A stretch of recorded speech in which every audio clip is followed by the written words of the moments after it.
Hey, my name is Marcus and I'm playing Crusader Kings 3. And I'm back playing Skjalm Tokusen of the Hvide clan. Last time I was thinking about naming my son Toke, and I was wondering where that name is coming from. Of course, our father was called Toke, so that's not a big surprise that he wants to name his son after his father. And we get this kind of switcheroo in every generation. You have a Skjalm Tokusen, Toke Skjalmsen, and then a Skjalm Tokusen again. Let's see. Sounds silly, but maybe we'll do this. Maybe that's their thing. Okay, so a few things happened last time. Some things good, some things bad. On the bright side, we have children now. 3 of them. 2 sons, which is great, right? Toke and Asa, and Sigrid, our daughter. So, our wife here has been very dutiful, in fact. She's doing what she's expected to do, like giving birth to children. But in turn, we have not been that nice to her. Our, kind of impatience and arbitrariness kind of led us to confront her and accuse her actually of not being faithful to us. And she took that obviously in not in a very nice way. But then again, she kind of said that we should start anew and this could be a new beginning now that we kind of established this trust between each other. And I think that got him thinking. He is brave after all, and that is kind of bravery in a term of, in a relationship, I think means also openness. And he kind of wants to get closer to his wife, I think. That's one of the things he took away from this incident, or from both of these incidents, I should say. So we're going to do this. By this I mean we are going to start a romance, which is something I usually don't do with a husband and a wife because it's cheesy. Well, actually, if you are doing it successfully, then what usually happens is that they will lay together and they will get another child. But in this case, I think it's just nice from a role-playing perspective. Then again, I will not start this now because we are still in a war and serving as a knight in this war, right? So whenever we click on him, we would see that it pans back to our county of Noresund. But let's just check. If we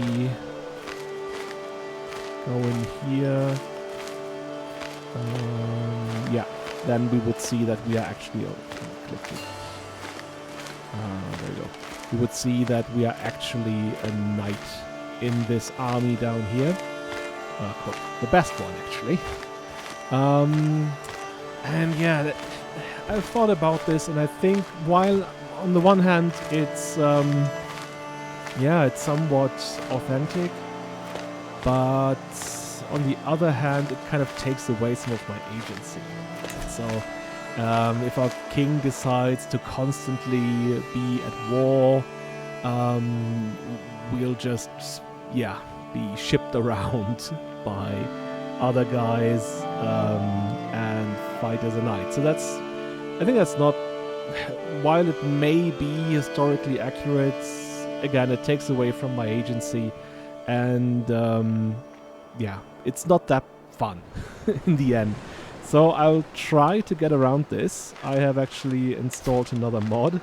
Yes, another one. I think we're about 100, which is the Night Manager. No, don't have to do this. But in the Night Manager, there you go. We can actually set this one here. When activated, the player can serve as a knight in the liege's army. And now I've unchecked this. So I'm not sure if it's going to work because I, just did this and the mod wasn't installed in the beginning. Let's just see. Would be nice anyway. Right. Some other things that I wanted to highlight from last time. We have a few children at court now. That's cool. Not just our own children, but our courtiers have also got some children. Here's Dorete. There she is. Dorete Simon's daughter, Kicken. She's the daughter of Simon and Marty. This is a bit weird because last time, I got her some nicer clothes. Last time she came to our court from very far away. In a role-playing way, we argued that Simon, who used to be someone who traveled a lot in the east, maybe knew her from earlier. A trader brought her here. Some of these things, and he wanted to marry someone, obviously, that is also Orthodox because he's a very zealous man. But the weird thing was, and I watched this in the other video, she got pregnant before she actually came to the court. That doesn't work that well, does it? But I guess once again, this is not an indicator that she was cheating on him. That is more of an indicator for the systems not working very well together. Because in vanilla CK3, people teleport from one place to another as soon as they are married. So she would have been at the court here in Jørlunde in the same instant as we married her. But I have a mod installed, it's called Traveler, and that makes people actually having to travel from the place that they are to the court. So she had this long journey, I think even from around here, from Syria, up through what is modern day Turkey. Here it's the Empire of the Greeks. I'm not sure if I named it that way. Yeah, probably. But this is the Eastern Roman Empire, right? So she came from down here, had to walk all across modern day Turkey, and then I think went from here over the Black Sea, through the lands here, and then up to here. So I think it took her quite a while. And then, I don't know, maybe the child even was born on the road. I'm not even sure. But again, it's just the systems not working well together. So we'll just ignore this. But it's nice, they have a daughter, that's cool. Then of course there are our children, Sigrid, Asser and Toke. And we have Thorfinn. Thorfinn is the son of Balder and Victoria. Victoria, of course, is our wet nurse, so she's responsible to looking after our children. She's married to Balder. Balder is quite the interesting character, actually. Like, I'm laughing about him a lot, and he's been like basically the scapegoat of the court, right? So whenever something goes wrong, it's his fault. But he had this event, this life event, I should say, when he was imprisoned by the Prussians. So remember in the first war that the Danish fought against the Prussians, they conquered this place here, Pomerania. And in that war, our small little host was completely crushed by the Prussians. And while all of our other knights could flee, he couldn't. And again, he was the scapegoat. So he ended up in the dungeon of the Prussian ruler. And let me just get back to them. He was tortured. So he still has a major health penalty from this, but it will go away, and he is at fine health, so he will survive this. But this did a shift in his traits, because where he's still craven and greedy, that hasn't changed, but before he was just. So he believed in righteousness, or in doing something right, or being on the side of the law. And this event, being tortured by someone else, this has really shifted his outlook on life. And instead of being just, he's now sadistic. So he's very much adopted this kill or be killed attitude, right? So, he's very, kind of cynical worldview now, where he thinks that he has to be on top in order to not let something like this again happen, right? So, which actually has a huge impact on his prowess, as we can see.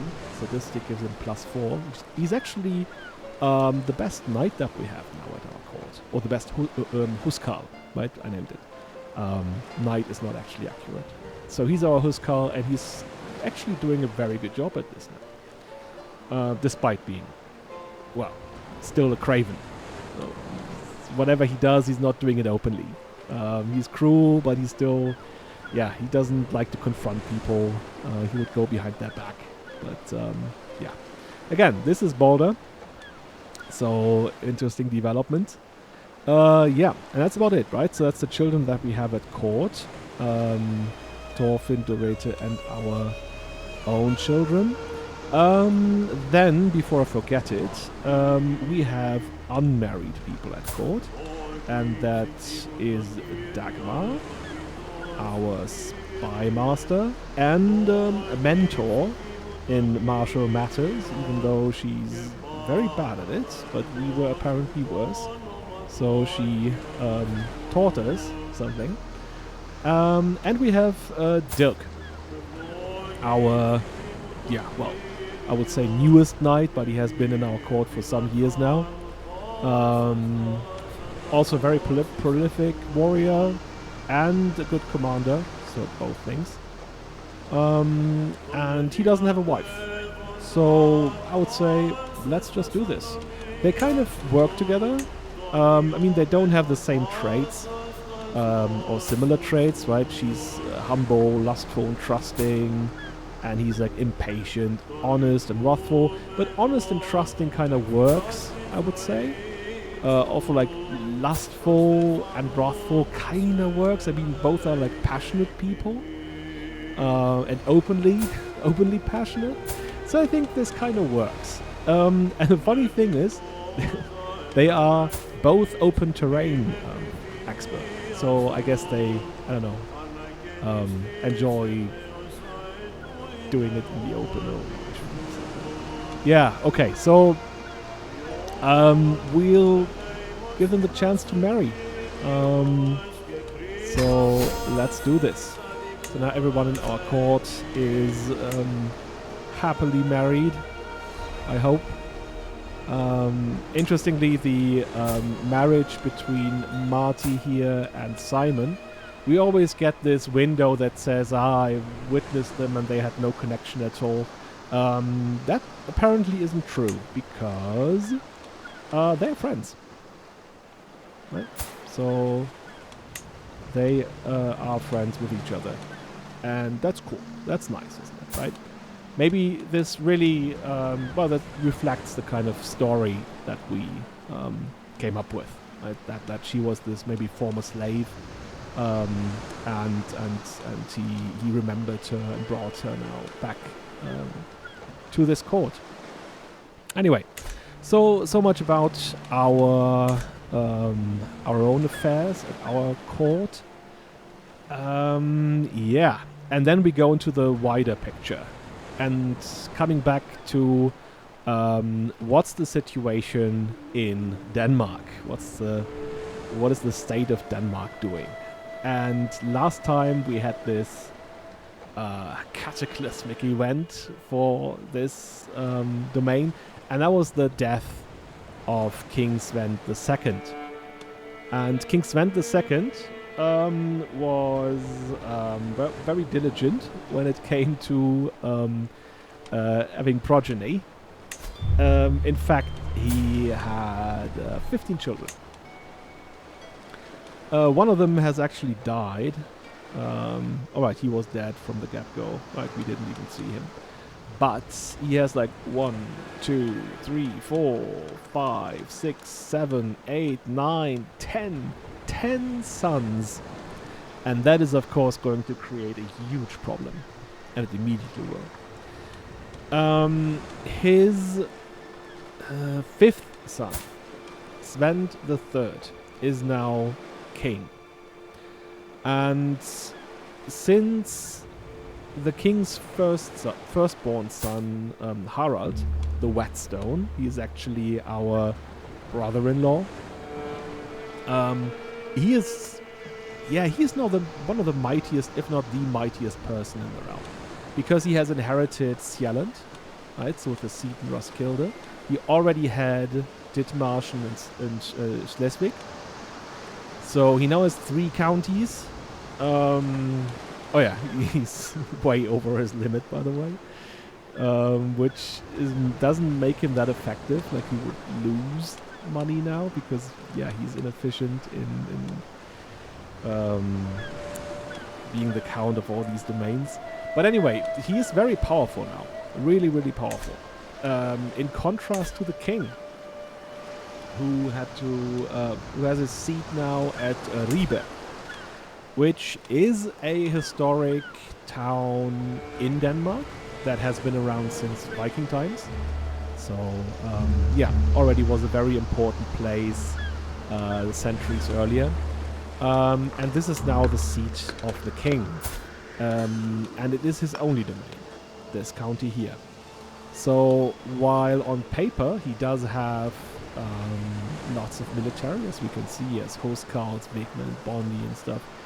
But, yeah, this makes him a bit inflexible. He doesn't get that much gold.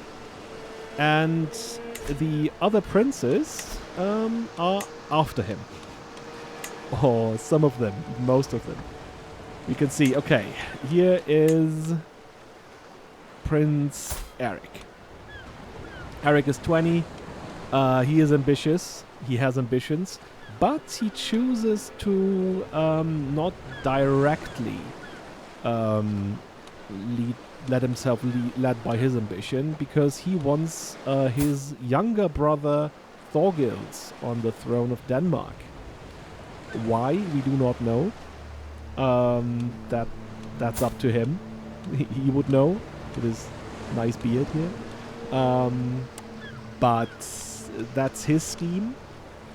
And Eric is, he's allied to an outside duchy. The Duchess of Holland. Decent amount of people that he could call into battle. Then we have Prince Knut. And Knut is the Count of Halland. That's up here.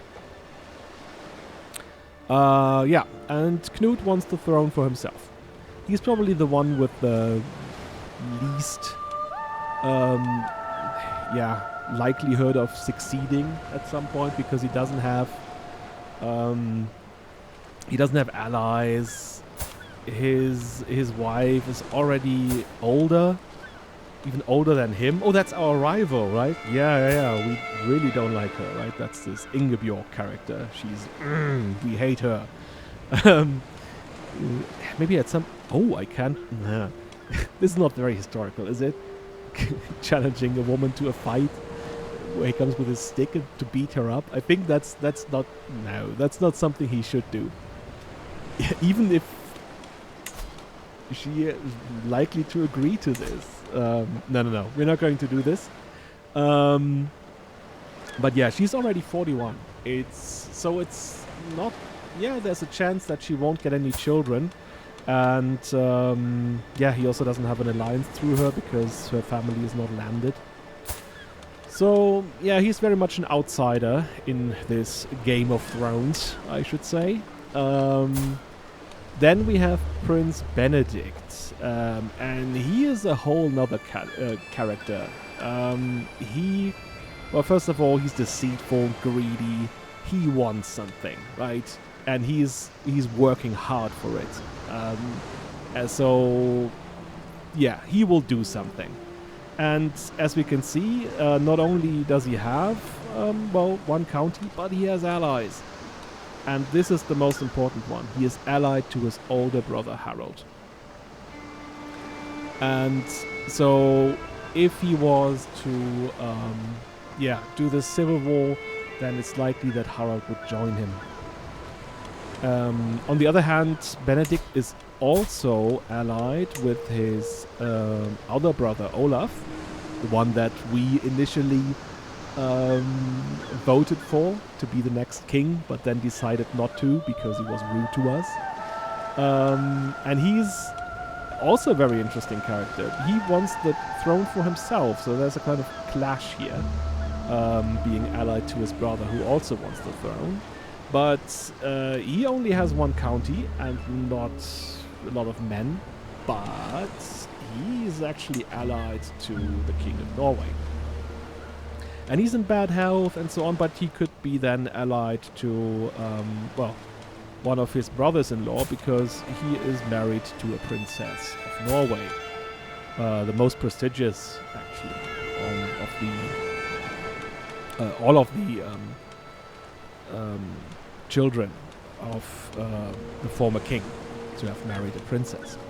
So, but again, like, because he, in this case, only his own troops are counted, not his allies, he's not likely to succeed. It's very likely that Prince Benedict is going to start a civil war in about 3 months.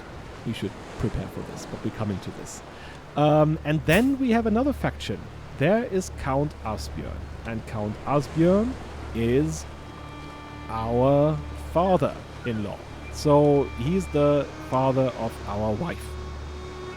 And I think I've laughed about him before because he's like gluttonous and greedy. Like, yeah, you can really imagine him like stuffing himself with things. And look at him. He is kind of like rotund. And he has this big beard and looks funny. But he is actually a very, very capable person. Like, he leads the army down here. He's actually a very good commander. He can also fight, even at his age. So yeah, he's someone to look out for. And we are not, as we found out, we are not allied to him. But we actually might be able to once this war here is over, because he will not accept because we are at war. When we're not at war, we see we have this tiny +1 here in the end that will make us be able to negotiate an alliance with him. And why should we do this? So, we already know, and our character would know this, right? We talked about this last time. He does have a learning of 0, but that doesn't make him dumb all around. Like, he is not very clever, or he's not learned, right? So he doesn't have an education in any way. He doesn't know how to read and write. He doesn't know about any kind of philosophical or theological thing. But he's still someone who is into politics, right? He's a bargainer. He's capable in diplomacy, is capable in intrigue. And yeah, he can also do martial stuff.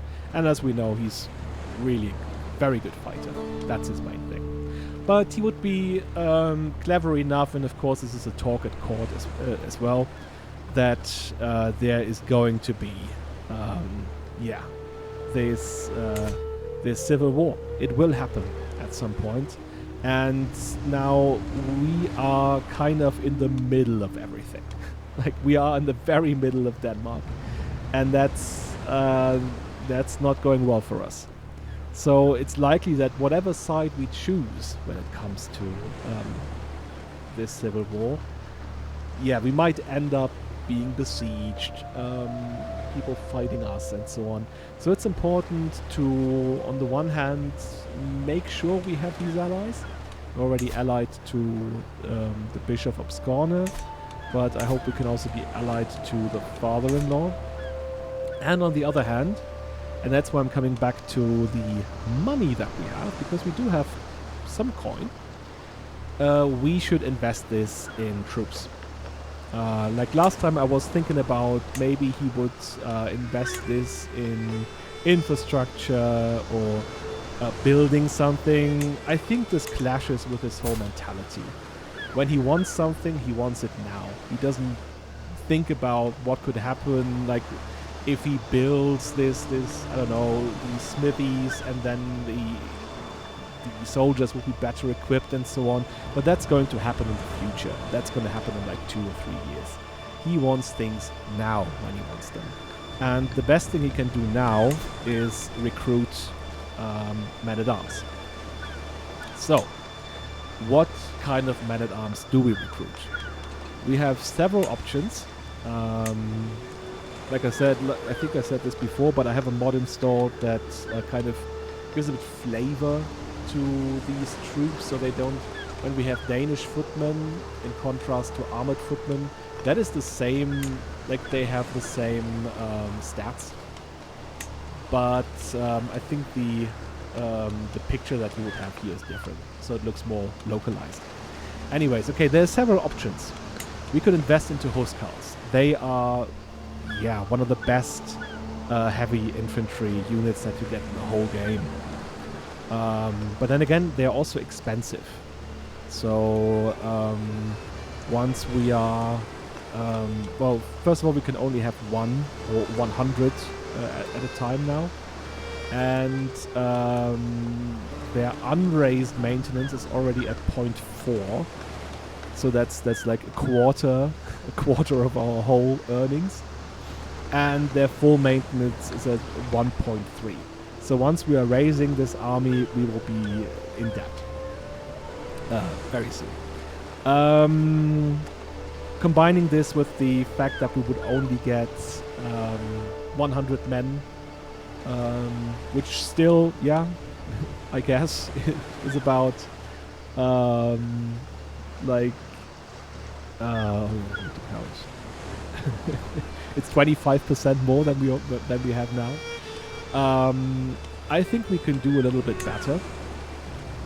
I was thinking about investing this in horsemen, and I will come back to this in a moment.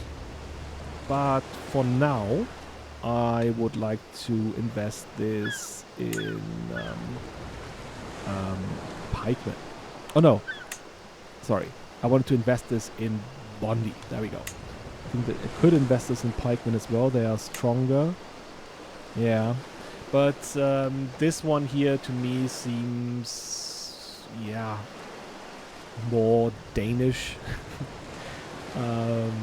This is like this traditional unit as we see down there. Part of a class of free landholders. So, yeah, they would be recruited from the local farmers and landowners to become these bondi here. And as we see, they cost 45 gold, and they have an unraised maintenance of 0.16. So we can have 2 of them and still be around a maintenance of 0.3. That's okay for me. So I'll buy 1, and I'll buy the second one. So that will in the end give us 500 soldiers, which doesn't sound much, but as I said before, I've kind of nerfed the whole army thing. So yeah, it's actually a capable army, especially since we have a lot of men-at-arms. Like, levies are not that powerful. As we see here, they have like 10 damage, 10 toughness. Compare this to the damage and toughness that yeah, these troops have, and you would see, okay, that's a lot more. And we also have knights. We have 4 of them at this time. Good old Balder, Simon, Dirk, and funnily enough, Halfred, our bishop. Now, some would say, hey, this is not historically accurate. The clergy was not fighting in wars, but they did. Of course, the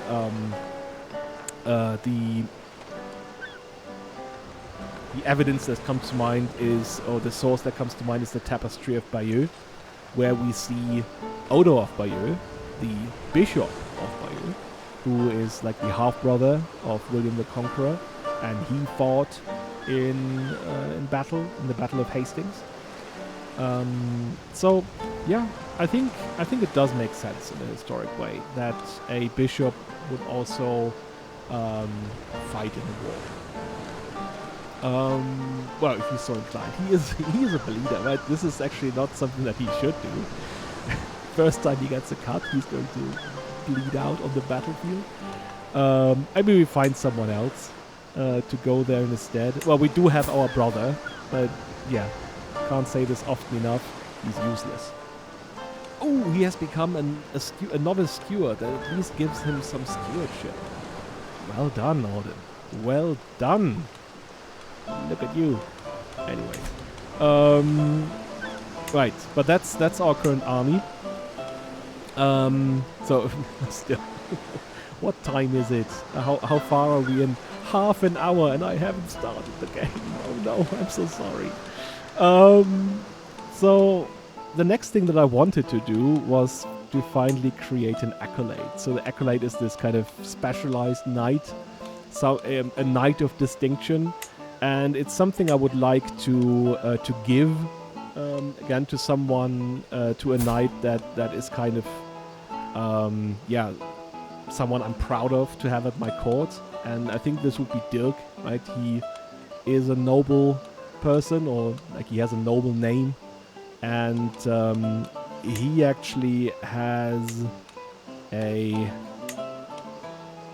trait that I like to have as the main trait, and that is that he, as an open terrain expert, we know that he is, he kind of gives a buff to horsemen. Now, we know I have not recruited horsemen, right? So that's kind of, hey, why didn't you do this? Again, horsemen would be, at this point in time, I think, a little bit too expensive for us. And, well, in a roleplay sense, let's say Dirk is coming to us and saying, hey, I have this idea. Let's breed horses. We have this very nice flat land here where the horses can graze and so on. But it's going to take some time to breed the horses and then train people to actually ride them. So I think this kind of these Bondi here make more sense to recruit now. Oh no, the whole thing is I have to do this again. Oh no, not Simon. I wanted Dirk. There we go. So let's make him. Let's make him this outrider, and so if he gets to the point of rank 3, we will have the ability to unlock retinue outriders, and they are really powerful. Like, they cost a lot, but they're unraised, and their maintenance is not that high compared to other people in this range of skill. So that's what I aim for, right? Once we have the ability to have these retinue outriders, I would like to go for them. At which point we would have to see, okay, do we actually let go maybe of the Bondi then, and then switch to the retinue riders? But yeah, let's see. I forgot, like, he needs to have a name. The Acolyte needs to have a name. That's something that I did not think about before. I'm so bad at picking names here. I mean, the senior knight in the plains. That like who would name himself like this? That's not a thing. He has some red in his coat of arms. He's also like wrathful. So maybe he's like he's the Red Rider. How does that sound? The Red Rider. Dirk the Red Rider. Cool. Okay. We create this accolade. There we are. As we see, he should have a successor at some point, and actually we can now try to recruit someone. I will wait with this, actually. Because I want him to gather some glory, maybe advance in ranks. If I search for another knight now, I might get a knight, I don't know, that's maybe even older than Dirk here. And we end up passing down this accolade to another character who will, you know, just, yeah, die maybe even before or soon after. And then this accolade will just lose glory, because it loses glory whenever you pass it on.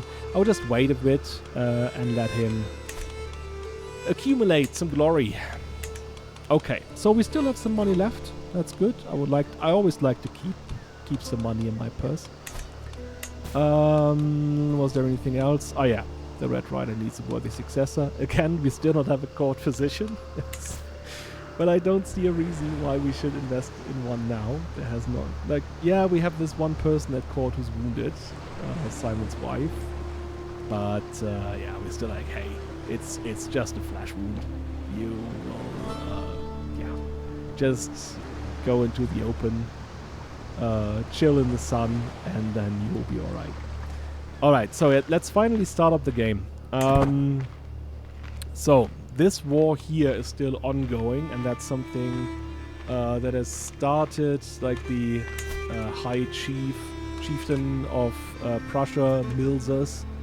He yeah, has figured out, okay, the Danes are weak now that the old king is dead, so they want their land back. Oh yeah, right, this is the marriage. Again, seem to have little in the way of connection. Yeah, okay. Maybe this was a marriage of convenience after all. Right? They are both at court.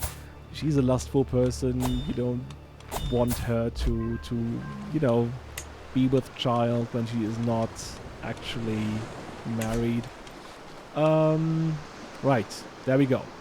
Okay, let me just quickly pause, because I'm actually back now, so this has worked. I'm not part of the army anymore. Yes, okay. Once again, I know this is not very convenient from a role-playing perspective, and maybe I should be there, but once again, having my own character, the only one I can actually play, having him in an army all the time, just kind of strips me of my agency. I want to be able to play. I want to do something. So let's just say we're back at court, but we are still part of this war. Like, we are in here. We have promised the king to do something about it. So I think this would warrant us at least maybe waiting until we have, yeah, maybe at least 100 or so of our bondi, and then try to, yeah, do something, which is likely not going to work. Here's a lot of guys. But anyway, so as we are here now, we see that the king is actually not with his army. That would be a no-go for a medieval king. Even if they are bad at fighting, they would still lead their armies, all of them. And that has been a thing, well, way until the modern times. Like in the 17th, 18th century, that's where it starts, where you have like professional generals and so on. But until then, you would actually have the king or whatever ruler there is leading their own armies, because otherwise your men are just, yeah, they're not that motivated, right? So if their king is hiding behind their back, why should they fight? Okay, but it is what it is. He's at his court, and we can actually pay homage. Again, we voted for him. That means something to us. So we do believe that he is the rightful king at this point, right? Oh, we do get some... oh, let me just quickly turn back the tooltips. 10% danger, 10% danger. That's not a lot of danger. We can live with that. Could go for a forder. That would only cost 2. Let me see, maybe at this point we could get someone to be our... she's average at this. This is our sister-in-law. Yeah. Then she has something to do, right? Everyone at our court should have something to do. Well, Balder doesn't have anything to do, but that's okay. He's Balder. He shouldn't have anything to do because he's probably not good at it, and then he'll only screw things up again. So, okay, let's take her as our caravan master. Or is it caravan mistress? Mistress is such a, has a very strong connotation. Let's just say she's a master too. So, yeah, these are only 5% danger. I don't think I need any additional things. Like, again, he's impatient. He doesn't need to recruit someone to help him. He'll just go. Oh yeah, we can still nominate a successor. We should think about this too. But paying homage now means swearing fealty. So he is going to the king and actively saying, I am your vassal, and yeah, you can count on me as I am counting on you. This whole vassalization thing is not a one-way street. As we pass through the market in Kolding, we hear a loud yell coming from a corner behind one of the stalls where a group of people are watching 2 men fight. As we get closer, one of them is lifted by the other and tossed several feet away, followed by the crowd cheering and money changing hands. "Who's next?" the man yells into the crowd, and as his eyes scan the crowd, it's not good writing, they land on our group. His face splits into a malicious grin as he looks at us. Okay, that's not something we can let go, I think. Like, we can't just say, yeah, okay. This Fröger Thought. What kind of name is that? Okay, he doesn't even wear a shirt, right? That's insulting. So, yeah, I mean, we are likely to win this, but even if I wasn't likely to win it, I would do it. And we did! And this is great! For whatever reason, this man was rich. or the onlookers were just so very rich that they all threw in their money, and now we won. We won the bet that gave us actually quite a lot of money. Oh, good stuff. We visited the capital of the Kingdom of Denmark, and that gave us martial experience. I guess we just looked around court. There were a lot of other Huskarls and fighters there, so we learned a bit from them. Servants usher me into King Svend III's Great Hall in Ribe, where he sits on his throne, waiting to hear my pledge. We do it, and we hail our king, which gives us some renown. That is great. And now, which also means that if there's going to be a civil war, we will stand on the side of the king. This is, I mean, he is arbitrary, so we could take this with a certain grain of salt. But in medieval times, it was very, very uncommon to go against your liege. And if you did, then yeah, that would be a stain on your honor, a huge stain. Oh, we have an animal attacks. Wild animals came to our camp last night while we were in Kolding. No one was hurt, but they did ransack some of our food supplies. Oh! We have to accept our losses. We buy supplies from the locals, or we force the locals to give us supplies. I don't know, we're kind of forward, right? So, I don't think that we would accept this. Or, yeah, maybe we actually do, right? He is, again, impatient. We'll just get these, yeah, tiny penalties with reduced travel duration. You know what? Let's just oh, that's my die. Let's roll a die again. 1, 2, 3, 4, 5, 6. Yeah, either of these options are eligible. The first one, we'll have to accept our losses. So we do have this like tiny little modificator that doesn't really bother us. Again, we are strong. This was really, really good. Oh, here we go. Here we go. So, actually, Harald is now taking up arms. Okay, that's interesting. We didn't have him in the in this list here, I think. Like, he wasn't there before. So what's this war about? He is actually pressing the claim of his brother, Prince Benedict, whom we talked about before. Right. And he has a lot of men. Yeah, this might go badly for us. Like, he's also oh yeah, of course, he's able to call our father-in-law into this. And he's also able to call... Yeah, that's about it. He's able to call Prince Benedict, but he's already a part of this because he's doing this for him. Okay, as I said before, there's no alternative. We declare for our liege. This is... Alright, and now we can see who's actually in this war. So, it's Prince Benedict, of course. Let's check. Oh, they're all in this together. Let's look at it that way. Here we are. There's the defenders. Us. Oh yeah, there's the wild card. Duke Thrugod of Jylland, who is actually quite a powerful man. And he is siding with the king. He is making his, He's decided to come to the big stage. Okay, here's the coalition of the willing. Us, then Thrugod.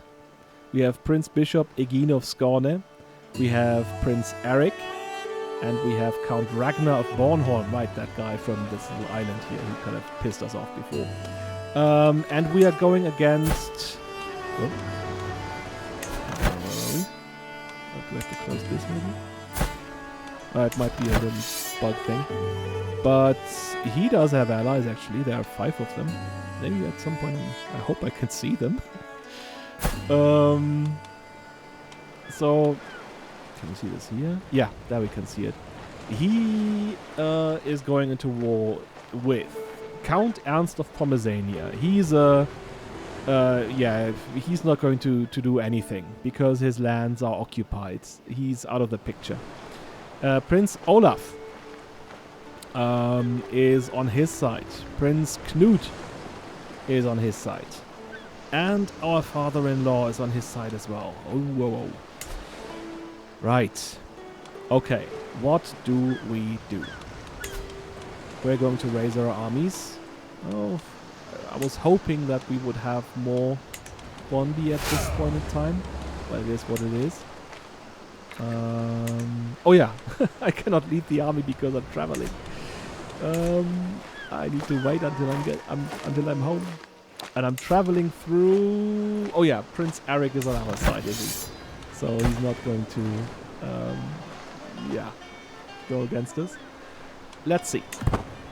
Let's see how this plays out. Right, there's Knut. I mean, all of these things now, we know that we have to get home as fast as possible.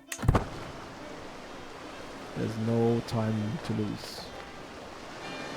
Okay, well. Here's the big host of Blackinge, and he's actually going for it. Oh, I need to be back so badly because I need to help our ally. Thank God I can go inside again. There we are. Okay. So, There we are. And let's go here. Oh, okay, this doesn't look good for us already. Yeah. At the point in time when I arrive here, he will likely be down. Well, if he hasn't lost until then, he will likely be down to, I don't know, 100 guys or 50. So we add this up to 500 again, and he would be down. But he gets these 200 guys, right? So he's at 800 in a second, and then he might be. This is, yeah. Is this a good thing to do, or are we going into a battle that's already lost? I mean, he wants to come here, but he has to go through the sea, right? So it's taking him 42 days. I know that this is again role-playing. Okay, let's do a little bit of role-playing. I think he would do this.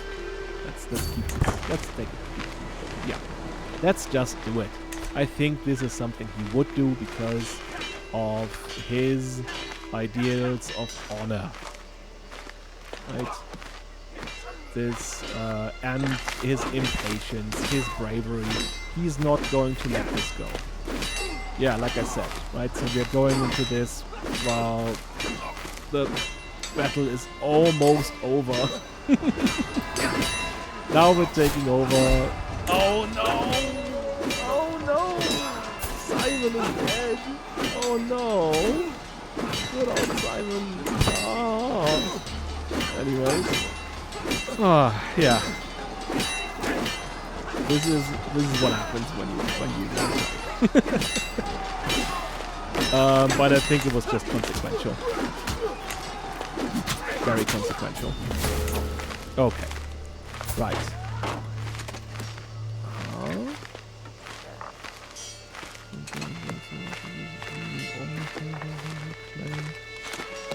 Oh, okay, yeah. So he lost glory, I guess. So, right, there we go. The battle at Göinge. That was not good for us. So we have to go back. Where are we fleeing to? Towards here. Okay. Whenever we are in friendly territory, we can start regaining troops. Okay, but first of all, we don't have a marshal now. Our good man Simon is dead. Of course, we will put Dirk in this position now, but the loss is still a great loss for us. Yeah, and this is not going any better here. Oh, but on the other hand, here it looks a bit better. Well, at least now. Yeah. All right, and his main host is coming here too. This is, we will likely win this, right? Even though he's coming. All right, and he's not even coming now. He's like, oh, what's happening? Everything is happening at once. This was obviously not a very good move of the king. He's not employing me anymore as master of the hunt. Why? Is that the kind of, you lost this battle? Here's your position, revoked now? Or is that just their thing? That's the thing of the Danish kings, taking things away from us. Anyway, okay, so yeah, they are winning this. Even though they did the thing that they shouldn't do, and that is, directly attacking when you come from the sea would give you this big malice of like minus 30 or something. Even more. Okay, this went great. So, of course, the next thing that we should do is, trying to get rid of this host here. I think that's what the main army will do as well. Yeah, let's just go home at this point in time. Let me check. Oh no, they are not going here. Oh. okay, that's actually not that good then. Maybe we just stay here on the island of Finn, because we don't want to run into all of these guys. Oh, what do we have? A strategical impasse.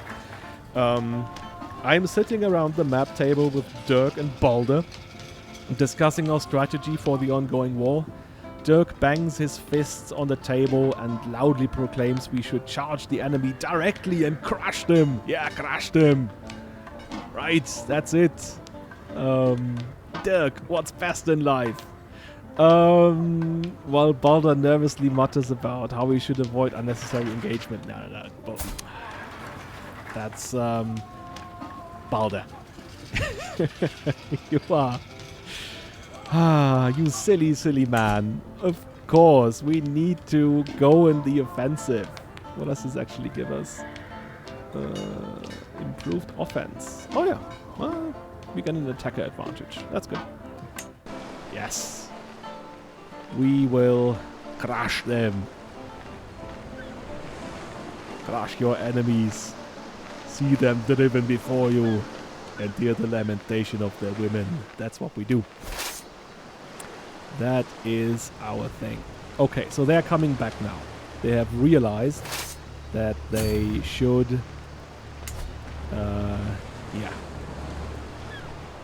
crush their host here. We have more men. They might have... Ooh. Okay, yeah, this is the Prussian dude. He's still around. He's like, hey, don't forget about me. Still want my land back. Yeah, okay. The poor Bornholm guy is going to be besieged. Okay, let me just check. If we come here directly... okay, we go up here and then down here. This is good, because otherwise we might have got this... this malice. Obviously, we need to wait until they are coming, but I am trying to be the first one in battle. I want to lead the charge. Skjalm Tokesen. Do we cheese this? He has just gone through Jörlunde, and he's gone to his wife and said, you need to give me some motivation. And she blew him a kiss and was like, you can do it. You can do it, Skjalm. Okay. So, we are charging. Looks weird, but we are going to start, right? Yeah, okay. Oh, let's maybe wait a second until... Oh, they are all going there now. I mean, what could potentially happen, but they will go into this fight, right? Again, it's a bit of a risque move.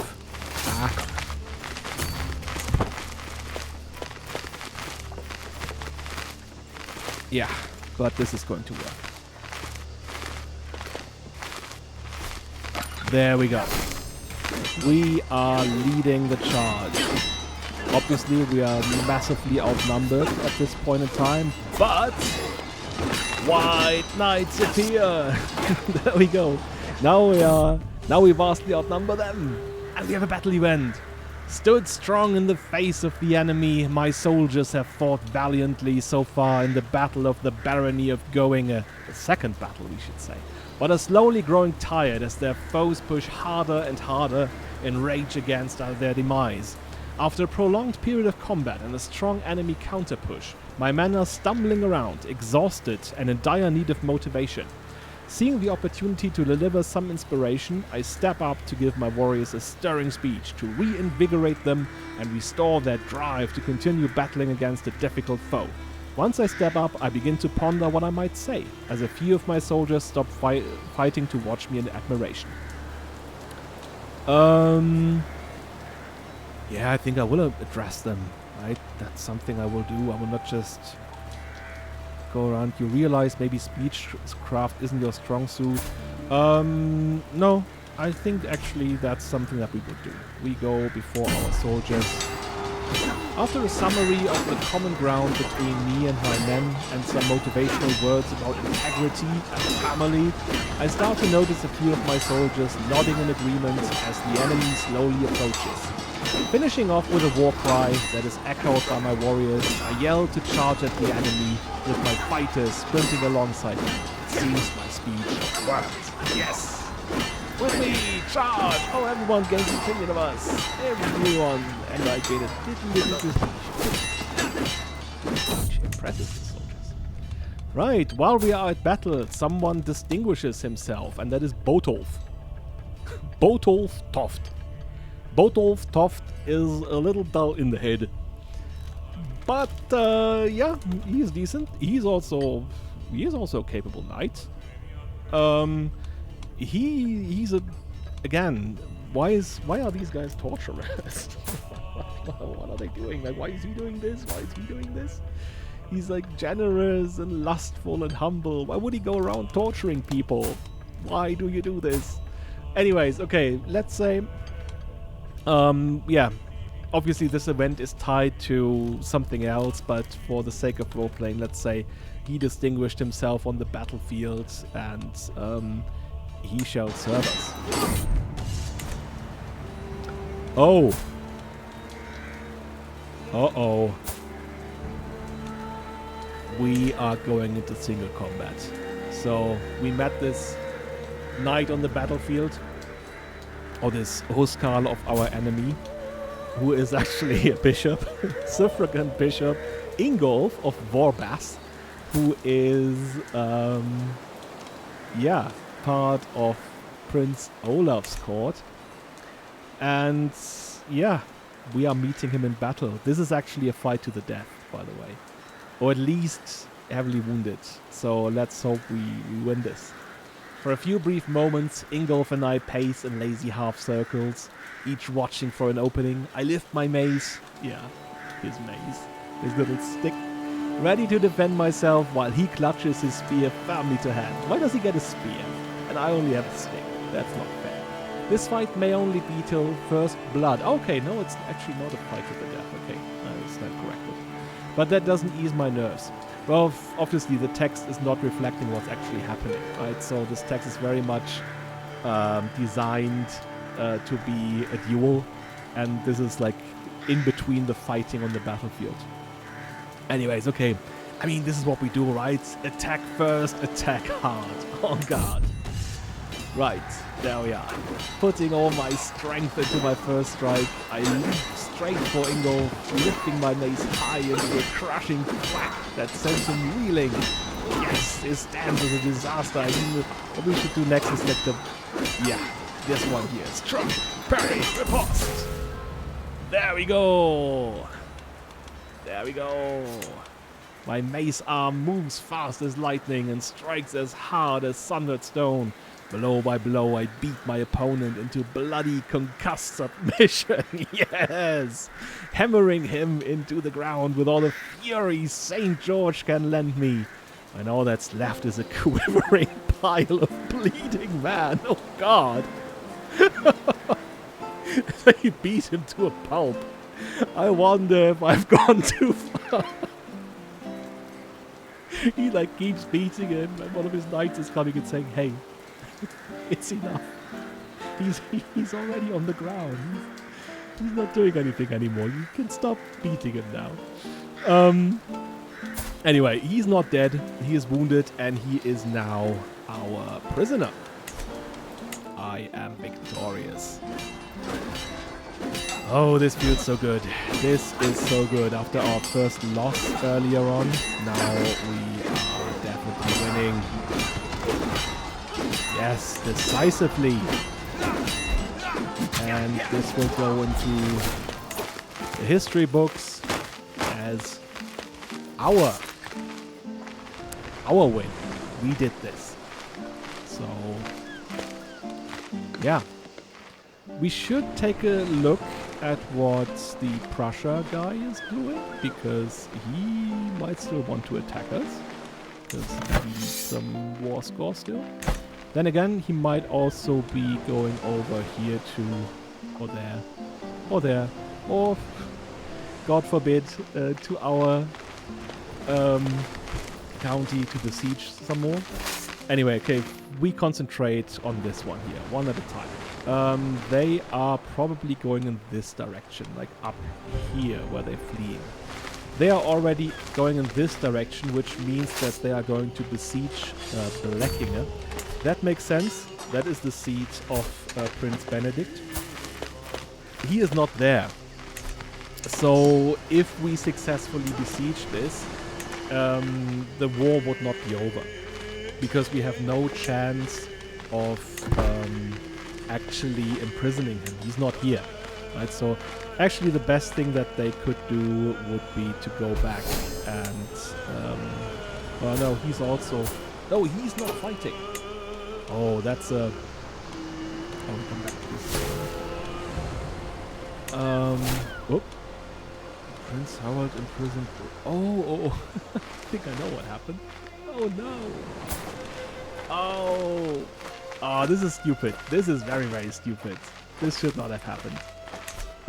So what happened is I have this mod installed where people that are imprisoned in a battle are then escorted back to your county, but they can be intercepted. And in this case, the fleeing army intercepted them. Oh, good stuff. So, oh yeah, we still have him as our prisoners, good old Ingolf. But yeah, our knight Botolf, Dal Botolf, was also imprisoned, and now he's a prisoner of the other side. That's a bit stupid and nonsensical, but hey, that's just the way it is. So where is he? Oh, no. Oh no, he's going here. Oh, I thought for a moment that he was going for our county capital. Maybe he still does. No. He's sailing all around it, so we can go to Hvide from here. No, he's landing. He is. I don't know, we will see what he's doing. We are in this siege. It will take 5 months. That's it. That's okay. Yeah, the other stupid war with where we fought alongside Venice, that one's finally over. But yeah, the war against Prussia is still going on, so yeah, of course, they are going for the king's capital, Hvide. I hope this will be over soon so that we can fully focus on them. They are down to 1,300 guys, right? So half of what we have here. And then again, okay, this was our battle. We lost 190, they lost almost 600.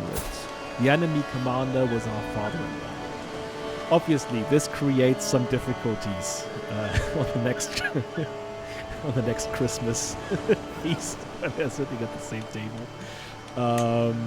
But that's just how things are, right? He has his loyalties somewhere else. And we kind of respect this. I don't know if we respect it, actually. But yeah, that's how it goes. Okay, we have a new bishop. Our bleeder bishop has died. That makes sense. He's actually quite capable at fighting as well. Can we just pause for a minute? Because I might actually... when I raise armies now, I can transfer the new knights. Because we have 2 unraised knights. And yeah, let them join our host. Let's see who's on knight right now. Dirk, Balder, Joseph. Oh, actually our brother is coming now. He's like, yeah, hey, they called for me. I do more. Oh, I have an available clerk. I did not see this. Yeah, I think this is the natural way to go, right? He wants to have more housecarls.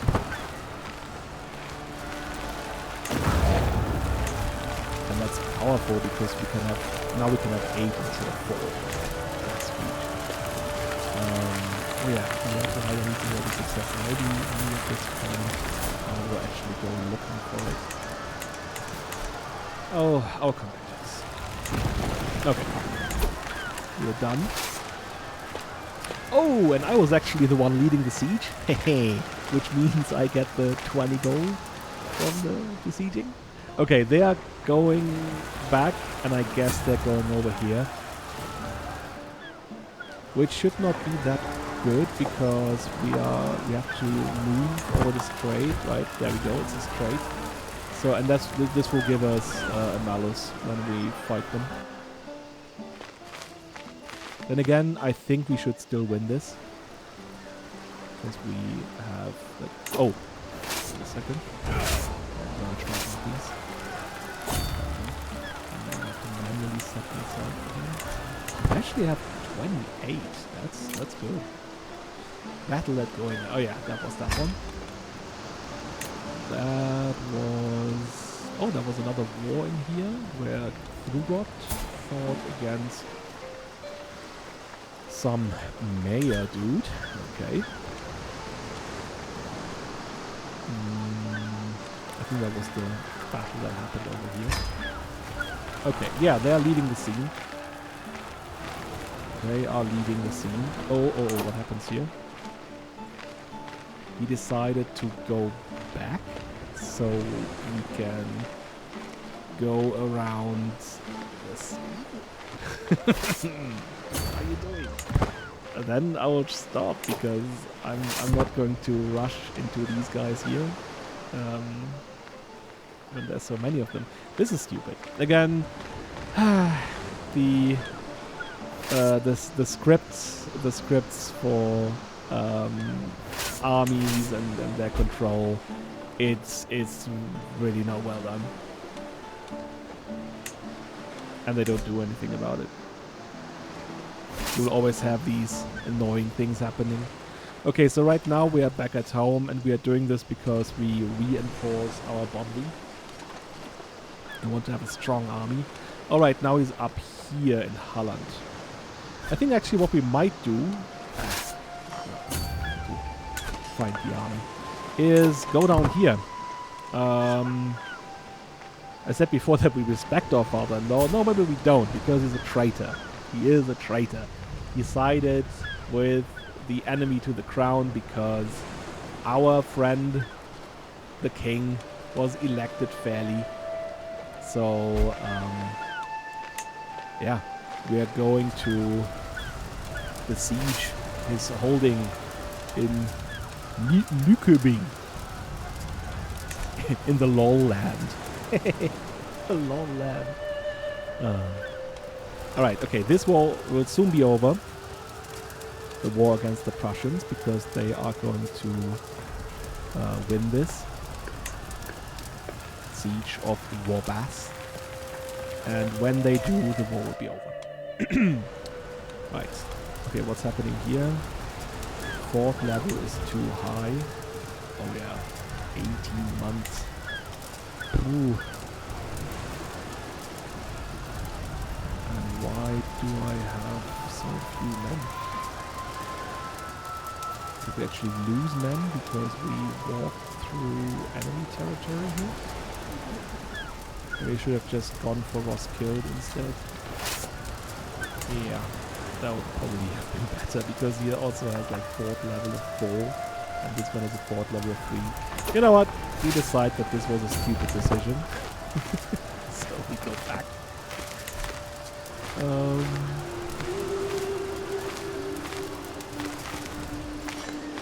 Yeah, I guess. You know, he's not the most strategic person. That's not his thing. Not the most strategic. He's also probably not liking to be the besieging guy. So maybe we just say, Dirk, you do this. You got it. We just stand around with our army, and you will do this. Ah, there we go. Greetings, my perceptive vassal. You have been loyal and devoted subject. Yes, we are. And I wish to reward you for your service. In recognition of this, I'm hereby offering you the position of Denmark. I'm going to be the of Denmark. Oh, I'm not sure what to think, but we'll accept, I guess. What am I now? Oh, I'm the spy master again. Yay. Finally, recognition. I am the spy master.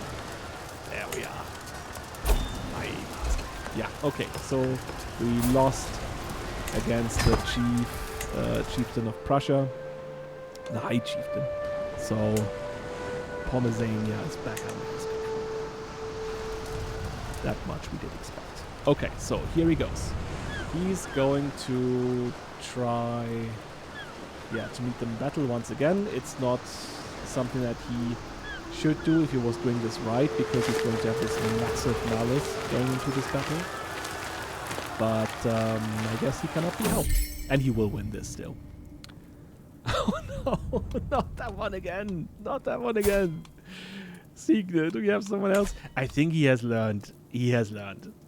Right?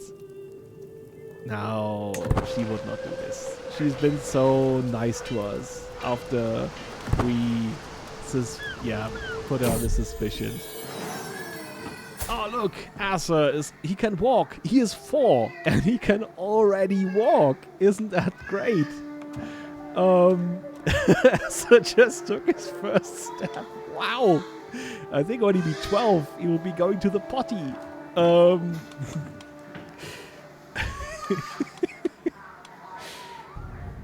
Yeah. I'm just saying, what else can he do? Like, that's not impressive. Why should I be impressed by this? Alright, okay, so they are winning this battle up here. Which is actually a bit worrying, because they will retreat right across here, I guess. Or they will retreat down here. Let's see how this plays out. But when they come back then, if they retreat in this direction, you know, they will...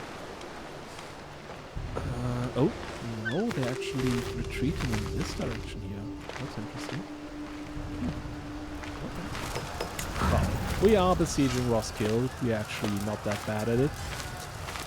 Will take us some further 4 months.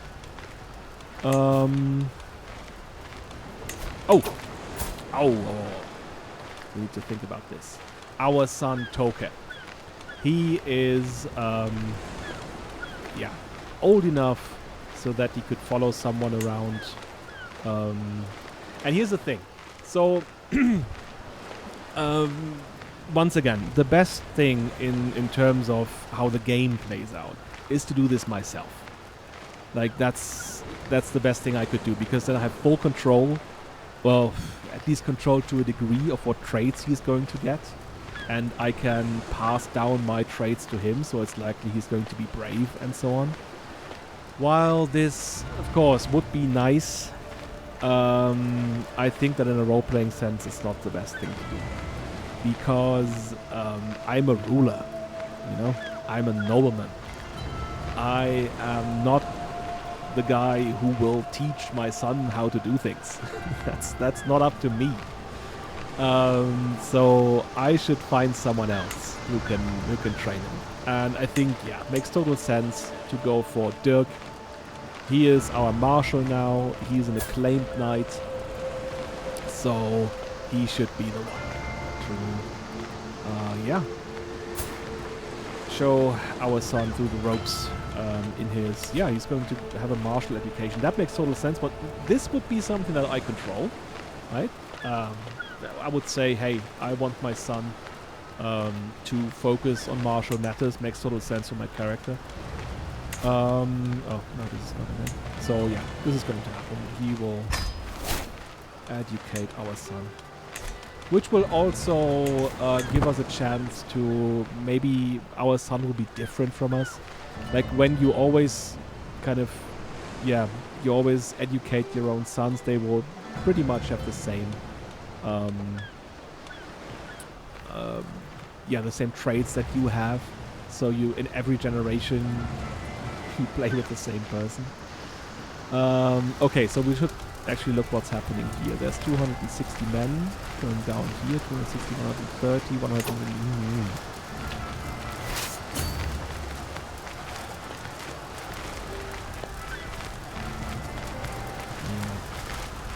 I think we have to intercept them, because otherwise they will gather here and come for us anyway. And once again, we are likely to lose this.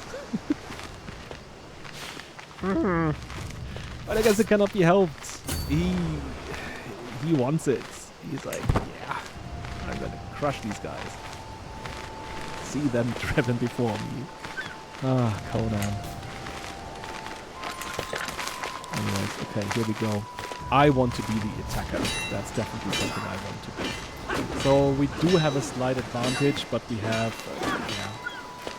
way less men. We also only have 3 knights with us. So, yeah. But Balder! Balder maimed the guy. Go, Balder! So we had our moment to shine when we did the big battle over there, but yeah, we're definitely losing this one. But I guess that's yeah, that happens in war.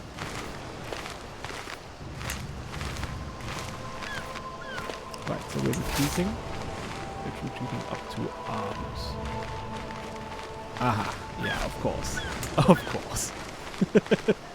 Now they're coming for us. Well, at least they have decided that we are actually the threat here. Oh, by the way, I totally forgot this. I was not the commander, it was Dirk. That's why he was not a knight. Ah, I understand now. Should have foreseen this. Because, yeah, I should have led my army. What do we have here? An unworthy challenge. At first I thought the simple footman a fool for stepping onto the training field. Although Cora seemed no threat at first, it quickly became clear that he would be unable to stop his wild and vicious strikes from hurting me. Disarming him suddenly became a matter of life and death. I tried not to show my relief when his sword finally hit the ground. Yeah, so we, I don't know, did this training fight with this guy. Actually, I think we like this. He's vicious, yeah, brave and wrathful. That's someone we can get behind. He's a guy that's pretty much to our taste. I could use more people like you. So he's coming to our court, which also means, by the way, that oh, what happened here? Ah, okay. Our brother was in this battle. Our brother was actually in prison. Oh, I thought he was dead. Ah, don't really like him. But then again, don't want him dead. But yeah, for now, let's not put in any other guy because we don't have anyone with nice stewardship. But we can actually make this Cora guy our chancellor. Alright, okay. So next thing that's going to happen is, yeah, he's doing this thing again where he's attacking from the sea. Why would you do this? You can just like go here, go there, and then you attack him and then you have all your normal bonuses. Yeah. I guess I should just stop thinking too much about it. Now, once again, we're at this point where I can go down here, try to besiege this one here, but when the battle here is over, they will come over here, and then we have the same thing over and over again. So I think what I will do is, well, meet up with our king's army again. Right, we shouldn't be out on our own. We don't have that big of a host. Let's put ourselves in charge. We don't have that big of a host.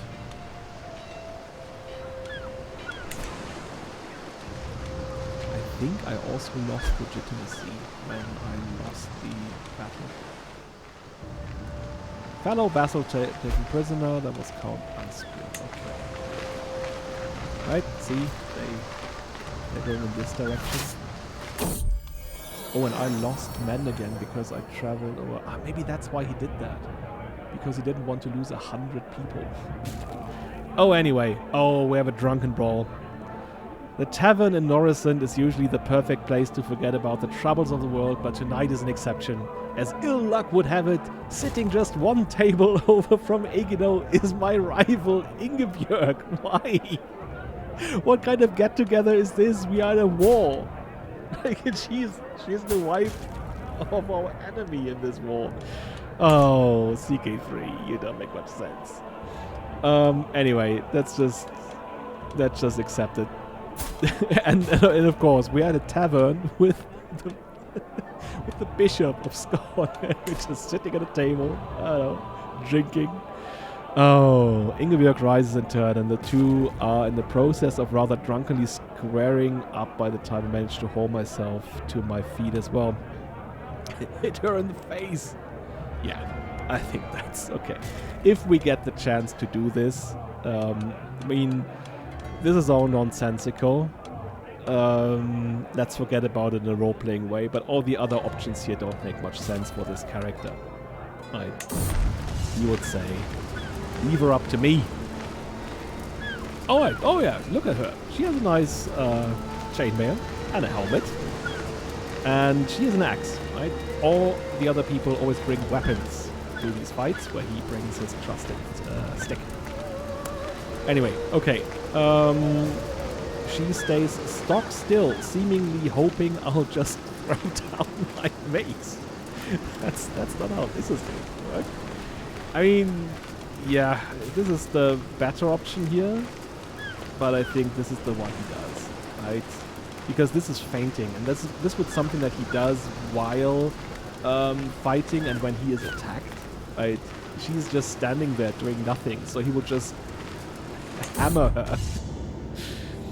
So, my form is good and her stance is failing. Yeah, I thought so. Here you go. There you are. And I'm finally an aspiring blade master. Yes. There we go. Victory. You shouldn't have messed with me, Ingebjörg. There you go. Oh, should I be bad about this? Beating up a woman.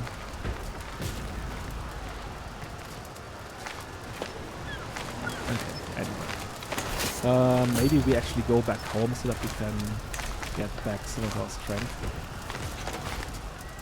Which again might lead to him going over the sea and attacking us. No, he's going down here. Oh, he's probably trying... Yeah, he'll probably attack Hvide, which might be concerning. Let's see. Because it only takes them 4 months to actually win.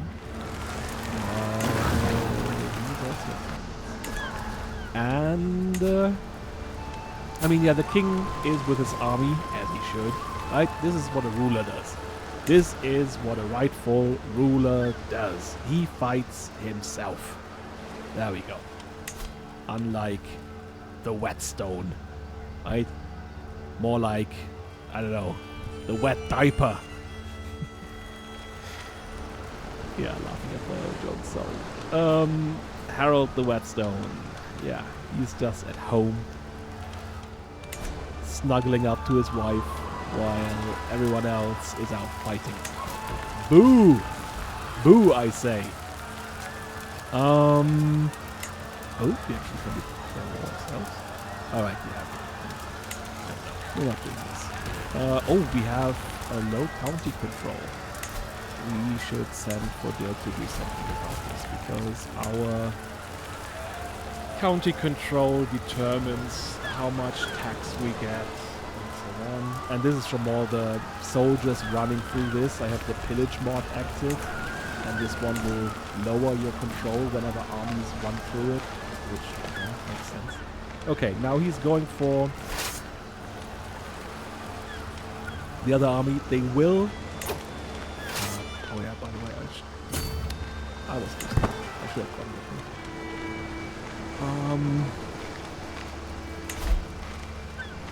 This is actually, why did we get... because they besieged. Maybe I can just go here and try to win it back. Yeah. Oh. Just had this big lag. Oh, again. Oh, everything okay? Okay. Right, okay, yeah, let's just let them do their thing, I guess. This will take, 9 months. Okay. 9 months, fine. 4th level. Okay, yeah, he will not be able to get to the sea in time. So this battle here will happen.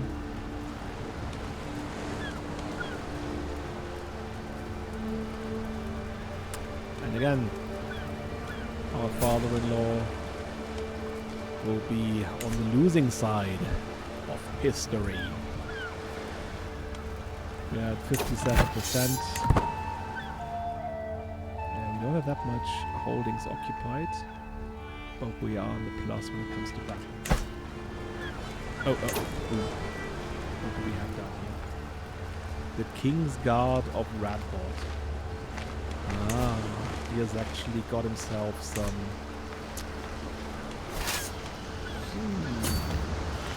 Can we get up here? I think we should retreat, because we might actually go for it.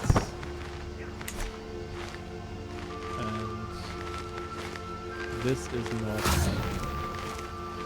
our field. But, as we do see, we already returned. We're coming back. We're taking a 180. Haha! Oh, you know, Skjalm is not the most strategic of minds. He makes impromptu decisions that are sometimes not good. Yeah, maybe this time let's just not be fancy to try to do anything. Let's just meet up with the King's host. Winning back Ribe.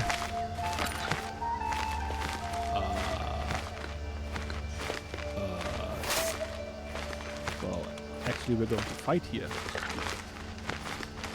Oh.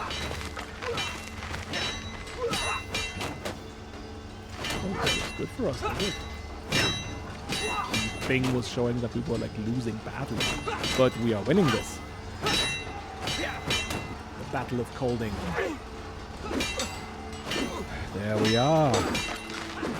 Yeah, now they're coming back. They're like, hey, there's a battle here. Yeah, there's a battle. Balder has maimed the enemy commander. Balder is going crazy. This is what he was made for. That's the one thing he can do.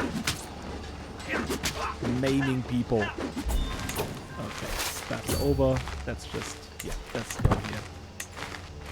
What is he doing? Why? Where is he going? What is he trying to... Oh, yeah, oh. I see. Yeah. Yeah. Okay, so I'm again not with the King's army. I don't know if that's a good decision. We will see. Might just run into the same problem again of the fleeing army coming my way. Let's hope they run into the other direction. That we can peacefully... Oh yeah, let's do the trick again where we say to build. I'm actually doing this because, yeah, he's a military engineer, so he's actually good at besieging. He likes to do it. Family feast, all is well. Oh yeah, right, I'm not... So the game always thinks that whenever you're not leading your army, you teleport back home. So apparently I'm back home and I'm having a family feast. It's, yeah, end of August, there's really not much to celebrate. Anyway. There's my younger son, Asa, amused everyone, constantly asking innocent questions about the dishes and the servants. Meanwhile, my elder son, Tokei, ate far more than he should. He's a rowdy. Loudly complained about stomach pains afterwards. Ha ha ha ha. Even so, it was good. We were all together, and that's what matters most. Ah, isn't that sweet? That's so sweet. Okay. This battle will also be won.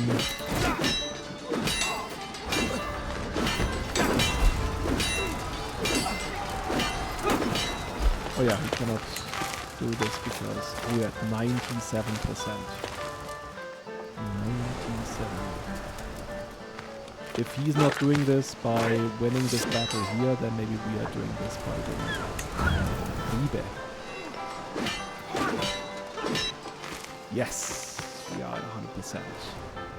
The first war of the princes. Oh, before we do this, we can assign someone to take care of Asser's education. And he wants to go into diplomacy. I think that's a nice thing to do. Let's see who could do this. I mean, this would be the natural choice, I think, because he is our chancellor. So you could learn from someone who's actually doing this on the job. The other choice would be leaving him with Victoria. Then again, I don't want to be an ass or misogynist. I am really not a misogynist. I'm trying to roleplay a medieval person, and they kind of they didn't like women at the time. I'm sorry. So I think she would be the better choice, really. Right? She is a grey eminence. She has a very decent, good learning actually. So she would be good at teaching people. She is good at this. But I will send him to Kare, because we like Kare. He's a good man, and he's our chancellor. So that's where else should our son learn about diplomacy? Okay, here we are. This is going to be over soon. For some reason, the scripting doesn't do this immediately. Okay. So, this war is over, and that's going to have drastic consequences, I guess. Well, we will see what kind of consequences there will be. But, as you can see now, Harald, the bedwetter, is in prison. He isn't because he fought on the right side. Olaf is in prison. Benedict is in prison. Knut is in prison. They all have the same look on their face. Like, and our father-in-law is also in prison. And depending on the character of our king, he will either let them go, or he might just strip them of their lands. Let's see. Let's see what will happen. Yeah, he has already taken Vorbas. So that was the land that Prince Olaf held before.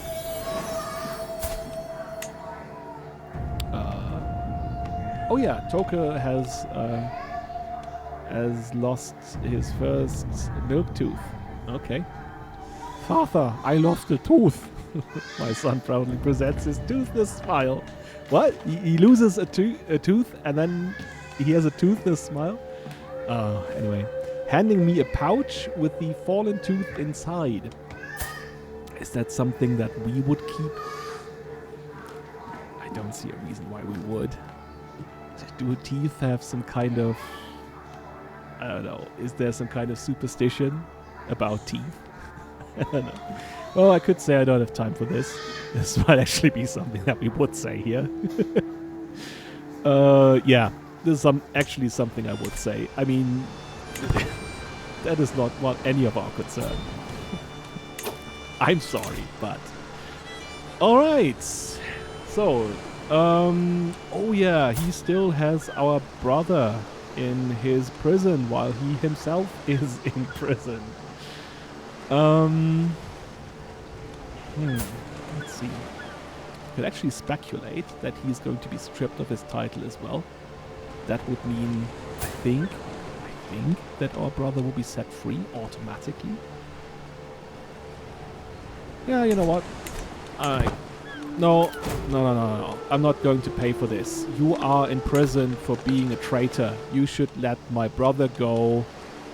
Yeah, I'm going to demand Oh, no, that's not what's going to happen. Then I go here and say I want to, yeah, demand him. Oh, I would have to pay again. That's same thing. Okay, what else is going on? Harald only has 2 lands now, and we see that the king has taken back Roskilde. So that makes total sense. He is restoring the old royal seat, which also means that he now has too many holdings. I still speculate that he might be saying, hey, you fought alongside me, my brave vassal. It doesn't even say here that that we fought along his side. He's not like, oh. Anyway, we can petition him. What can we actually petition? Nothing. Okay. Well, I guess we have nothing to petition him for. I wanted to petition him to get some like spoils of war. Like we should. And he's like, no, being my loyal vassal and bleeding on the battlefield for me is enough. Yeah. I mean, at least I'm spy master once more, right? That counts for something. So let's have a look. Yeah. They are still in prison now. Benedict and Olaf. Oh, yeah. Harald. I think Knut was on the enemy's side, but he was let go. So Sven was like, yeah, I think you just had a bad influence. Like, I think you didn't do this by yourself, you humble man. Forgetting that he's also ambitious. But he let him go. But not Benedict. He was one of the main culprits, right? Harald obviously was the main one because he started the whole war. And as you can see, it already starts again. It already starts again. Yeah, that's what happens when you have too many sons. Another family feast. Okay. I guess around this time we are maybe having the last big celebration before we go into fasting. Before Easter. A little carnival party. So. Oh yeah, he's let go. Actually. He has been stripped of Roskilde. Or Skjalm. Roskilde is just the holding. What else is new? I'm willing to release... Oh yeah, he has... Yes. Botolf in his prison. And Botolf has become a leper.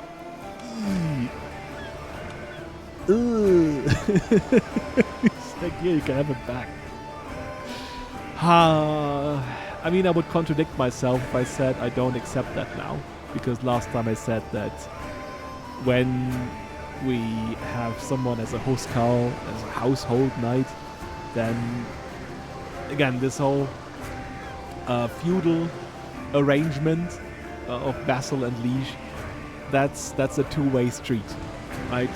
So yeah, I'm going to accept this, even though yeah he's not. Yeah, what do we do with him?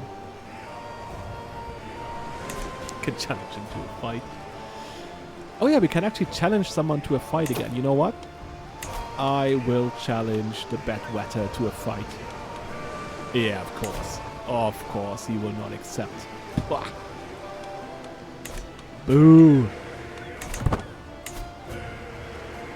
Maybe Benedict. He's actually capable. So maybe him because he was like the second in command. Or my father-in-law. I mean, one of them should feel my wrath. And maybe I'm taking him because he's actually a challenge.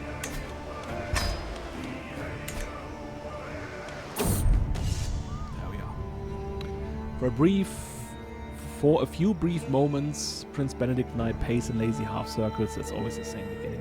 With a sudden twitch, our bout begins. So he shifts into a defensive stance, his hammer forming a damned near impenetrable wall of perfect parries between me and him. Oh yeah, I am a blade master now, so I can use this option. I am the fastest blade in Noresund. We do a blade dance, a series of flashy expert moves ensure your dueling prowess will be talked about for years. Yes, of course, that's what we do. Okay, so my form is good, with only small errors, and his form is formidable still. My opponent is still holding off my blows, but it seems close to faltering. He's actually quite passive, is he? Yeah, I guess we do the usual attack one, strike, parry, riposte. Still holding off my blows. I think now it makes sense to go for the feint option, because we've tried 2 times now to attack him directly. So maybe we do the feinting and the feint option, and then he... No, still there. His stance is incredible. Still holding off my blows. He's just doing nothing. I'm there beating on him with my stick over and over again. I am the fastest blade. Okay, there we go. He's crushed. I crushed my enemy. Okay, that should teach him. Right? You went against the king, you traitor. There we are. Okay. Why am I actually... Oh, why am I back to wearing this hat, by the way? I thought that had changed the last time. Is this something that has to do with mod load order? Might actually change it again. Sorry for the back and forth with the clothes. I guess people sometimes wear different clothes, right? Unrealistic actually if he's wearing the same clothes his whole life. Okay, we get a martial perk, that's great. And we also have a king for a bard. I am in a tent at an encampment bordering the Kingdom of Sweden, okay? Tasked with gauging the tensions between our realms. Okay, yeah, that could be something that our king has tasked us with resolving. A man enters the tent demanding to see the new commander. Instinctively, I step forward. So, you're the new commander? Very well. Pick a challenge. The loser pays for the other camp's drinks tonight, says Bowtide? Oh, and he doesn't have clothes because he's of the Gute culture. That's again one that I didn't care for. Okay, maybe have a look into this as well. But he has clothes, right? That is good. Command of the foreign encampment, oblivious to the fact that I am Skjalm and not a mere military leader. You fool! I am Count Skjalm of Noresund. I think that's something he will do, right? He is proud of his station. He is actually married. He has married into the royal line of Denmark. You will not disrespect me, you stupid man in your, I don't know, pajamas and your stupid helmet. What else could I do? Yeah. Oh, I could challenge him to a duel. I just did this, right? I don't want to overdo it. No, I'm telling him straight. Right. That idiot. Okay, here we are. How far into the game are we? I think 2 hours is going to be the natural border for this. I think I will complete this one. Now that we are back from war, I think I can finally start doing what I wanted to do. And that is, he goes more into this path here, right? That path of, kind of like making good with his wife. Oh, but something else is happening. And this is another mod, one that I like a lot. You have seen this before.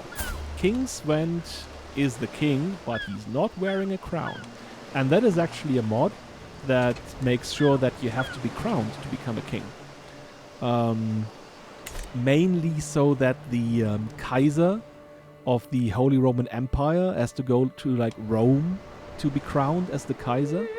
But this counts for every king, and they can decide. They can either go to Rome, they can do it, I don't know, at home with a big ceremony, or at home with a private ceremony, I think.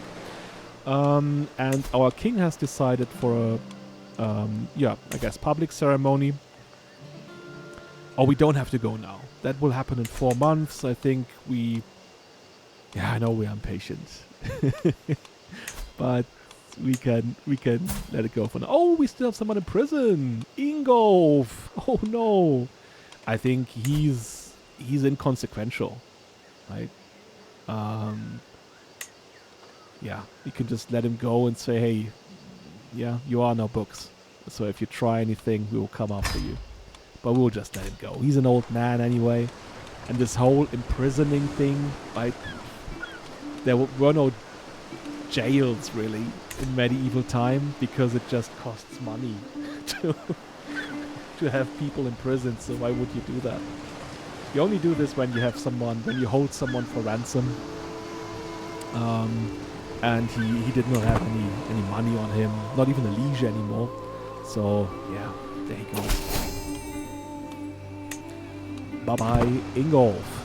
Okay, so what I wanted to do, finally, is to, no, not request divorce, is to try to persuade our wife, or show our wife our good faith, and that we actually care for her. She has born us 3 perfect children so far, and I think this is a good thing to do.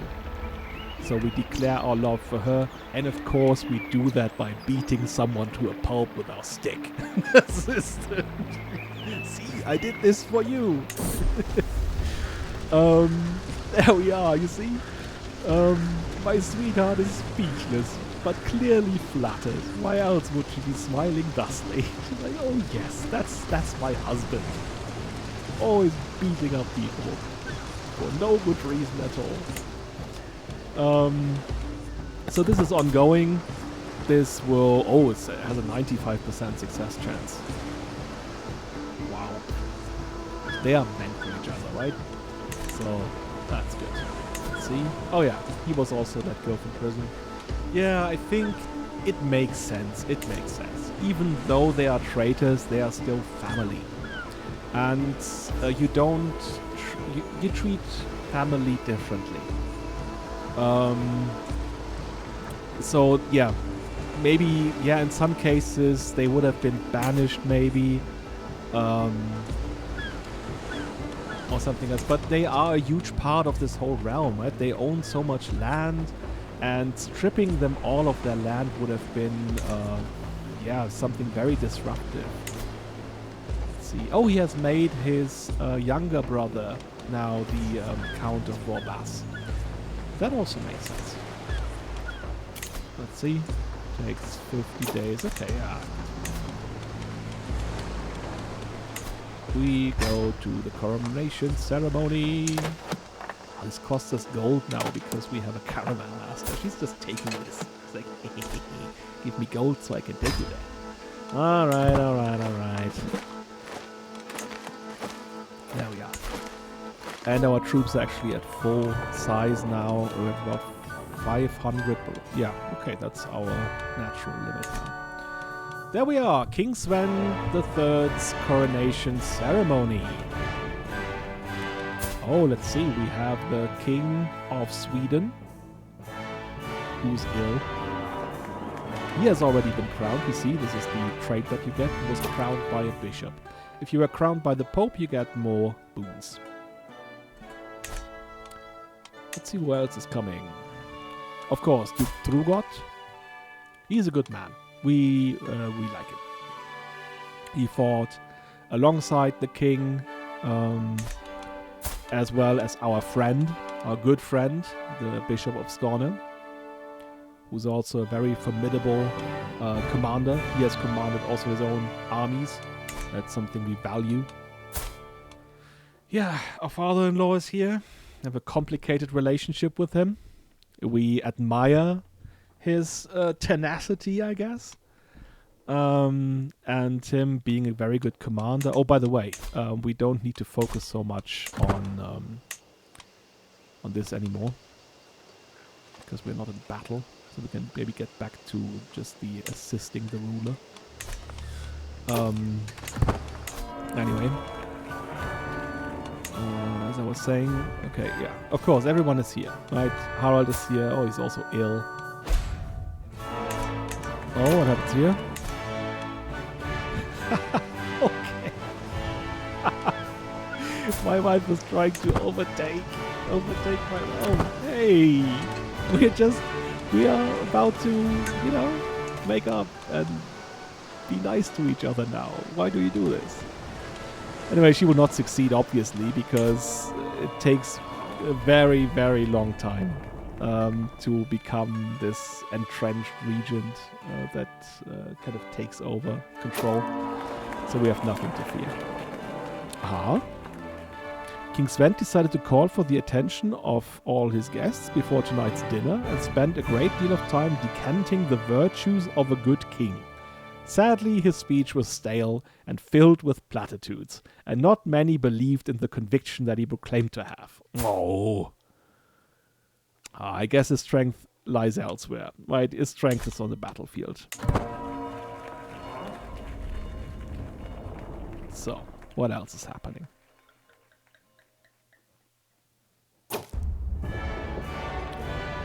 King Svend kneels before Karl. Right, that is, I think, his own bishop. Would have actually been very fitting if this would have been done by the highest clergyman in the realm. That would have been our friend here, the Bishop of Skjalm. But okay, he has his own bishop who does this. As his host of vassals surrounds them in complete silence. Okay, the priest blesses him and places the royal crown upon his head. Now he has a crown, proclaiming him King of Denmark by grace of God. Hail the King! And this is nice. This should have been, or this should be in the vanilla game, because this is so important. The whole pageantry, the whole rituals. This is what makes feudalism, right? Not the titles or anything, but the performance. You have to do these rituals over and over, because that gives you your station in the end. Performing the rituals. Every coronation banquet is host to a frankly interminable number of speeches, some long, some short, some honest, some deceptive, roiling up and down the hall, punctuating every course of the feast in waves. As my turn nears, I am left wondering, should I consider the happy couple or focus on the fest? Oh, right, okay, this is a text that is actually not for this coronation event, but for the, I think, grand ceremony for the wedding. But anyway, okay, we have the option of praising the ruler as expected, praising the party, or saying something sweet but perfunctory. Oh yeah, we praise the ruler. Again, performative. We all come together. Of course, this is a time where, obviously, you don't have any, you can't make any calls, any phone calls or whatever. You have to be in person. You have to be there in person to be recognized. All right. Yeah. I am weary and content. Okay. Extending my sincerest hopes for the ruler's reign to be marked by wisdom and prosperity. Yes. Okay. Let's see, do we actually have, like, strong factions now? No. We don't have strong factions. Someone wants to install the monk brother to the throne. I don't think that's going to work. That's not a thing. So, yeah, Prince Eric. You are... That's not something that you do. We can actually go on a hunt. It's nearing winter. And I said before that hunting in winter is actually a thing. And I think we are going to do this. Maybe let's wait a second until everyone else is back home, because you can only invite people who are at home. It's a bit of a stupid mechanic, and it gets very jarring when you are on the road and you see like a big tournament starting near you, and you cannot go there because you have to go home before you can do anything else. So, but let's see until everyone else is home, and I think now it's time to host another hunt. I think that's going to be... we're already at 2 hours, are we? I'm already 2 hours into the game. So maybe we end it here for today. Yeah, there has been a lot of events. We just played for, I think, 4 years. But in between these years, we have seen the expected war of the princes. All of the princes of Denmark were going against each other's throats. And yeah, what we saw was the victory of King Svend, in which I think our side, our Count Skjalm, did actually a lot to bring this win home, because he led the famous battle here.